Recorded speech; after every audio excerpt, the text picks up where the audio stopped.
Hello, everybody. I'm a practicing therapist and a doctoral student of psychology. Today, we're going to talk about how to connect with an avoidant over text.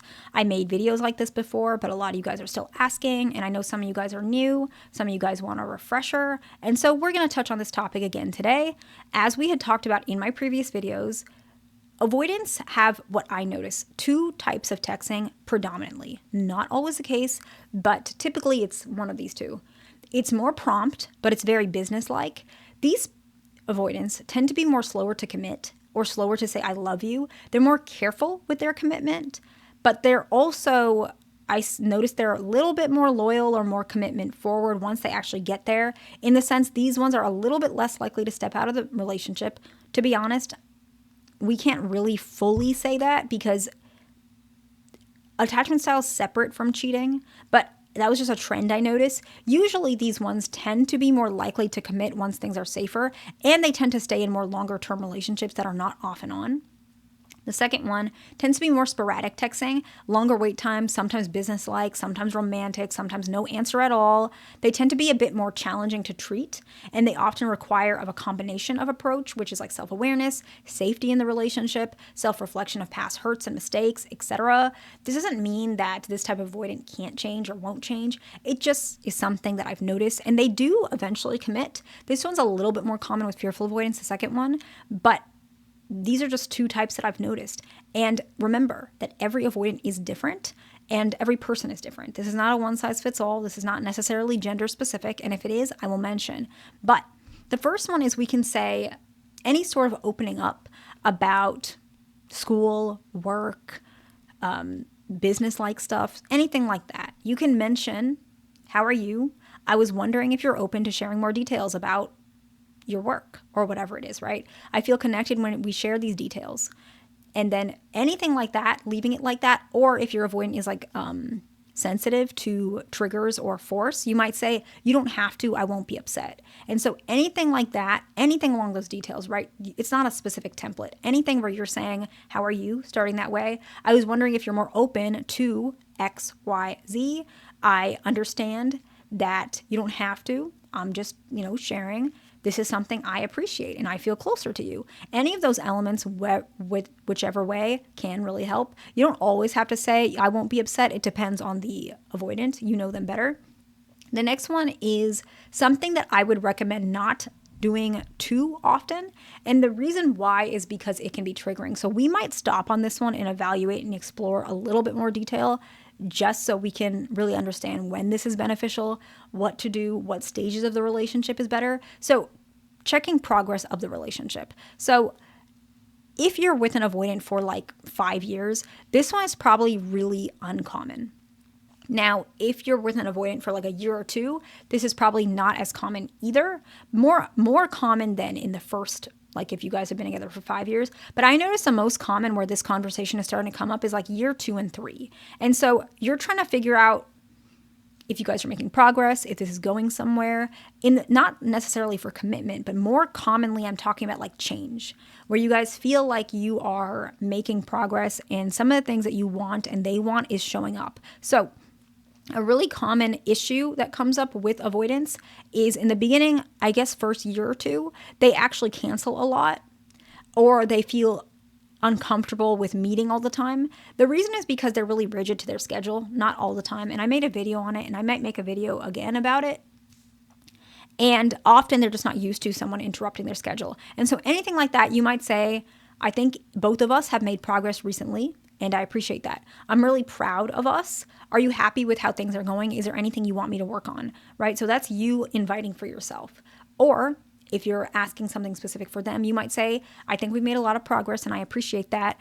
I was wondering how you feel about us trying to not cancel on our plans going forward. I feel like recently I've noticed you've been canceling a little bit more, and I think it's something that we both can work on. Is there something I can do? What do you think? Anything like that where you can address some of these issues without it necessarily being like a blown out fight. Sometimes it can, people get triggered, but that's the goal. You want to come across a little bit more warm.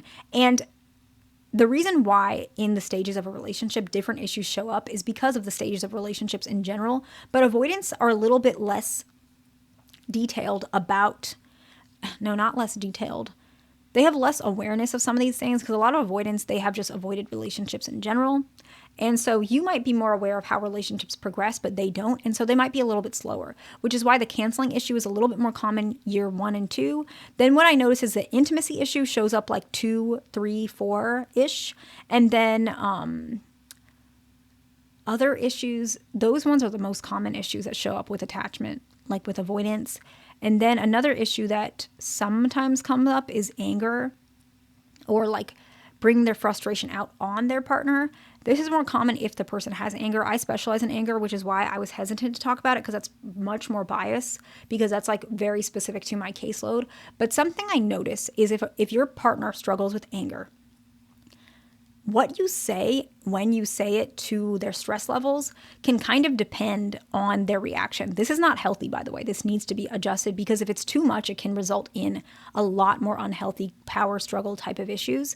However, if your partner has a little bit of anger issues and you notice that when they're more stressed at work, they're less receptive to being more compromising or addressing some of these issues, sometimes what can help is if you wait those things out, or if they react poorly, you might say, I feel like usually you take this a little bit better. Have you been stressed at work? I'm not minimizing what you're saying, and I hear what you're saying, but I feel like I know you well enough to know that usually, you're pretty open to some of these things. Sometimes I feel like it could be because some outside stress. Is anything like that happening? And by saying that a little bit, it may help. Some avoidants are resistant to that, by the way, in the beginning, but it's a bonding technique in general so that they can be more comfortable with checking the progress of relationships, because as I'd mentioned, checking the progress of relationships is important. Less important as a relationship goes on. You should still do it, but typically you guys are more stable at that stage, hopefully. But this is important. I want you guys to feel more comfortable doing this. And if you are not doing this, try. I want you to try it if you feel comfortable, because this is one of the tools that show avoidance having some self-awareness. Even if they don't react properly, this is not going to disappear in their mind. They will remember. And maybe it's worth it for you. If you feel like there's nothing else and you've never tried this, try it. The next one is planning a trip. This one has been coming up a little bit, even more common during summertime, but it's something that I talked about before, and so that's why I'm sharing it. Planning a trip is a good bonding experience for you and your partner, and sometimes avoidance can be really uncomfortable with planning a trip because there's so much pressure, logistics, financially, sharing a hotel room with you, driving together. What if you get mad? What if you see that they have, eating issues? What if you see that they, lose their temper? What if you see that they, whatever it is, whatever their issues are, what if you see that they're uncomfortable, they're afraid? But this is really imperative to build healthy relationships. Most people in America taking a trip, that's where I'm from, planning a trip with your partner is typically common. So that's why I brought this up. Let's just say you want to bring that up over text. I was wondering how you feel about us going on a trip together someday. Maybe just a day or two, and we can split the costs. We can share a room. If you don't want to, that's fine. I won't be upset, and I do understand. How do you feel about it? So there's a lot of disclaimers in this one. You don't always have to do that, but if it's in the beginning of the relationship, that might help if you put like a lot of disclaimers. If you've been together for like a couple years, you probably don't need to say it that gently, but that's where you decide. How long have you guys been together? What's the evaluation? And so let's summarize quickly. Opening up about work or school, you want to bring up any sort of, how are you? How are things going? I was wondering if you could open up about this. In general, I feel connected. If not, you don't have to. Something of that sort. Checking the progress of the relationship. I think both of us have made progress. Something like that. I'm proud of you. Are you happy with how things are going? Or how do you feel about changing X, Y, and Z? How do you feel about appreciating or approaching this that way? Anything I can do. That's the kind of basic template. And then the last one, planning a trip. I was wondering how you feel about planning a trip someday. Talk about the logistics, if you want to split cost, if you don't, etc., share a room, whatever it is. And then if you don't want to, that's fine. You can add that at the end if you need to. But you can say, take your time on it. Let me know. Anything like that to soften it a little bit, depending on the stage of the relationship. I hope this video is helpful to somebody. Please like, subscribe. I'll see you in the next one.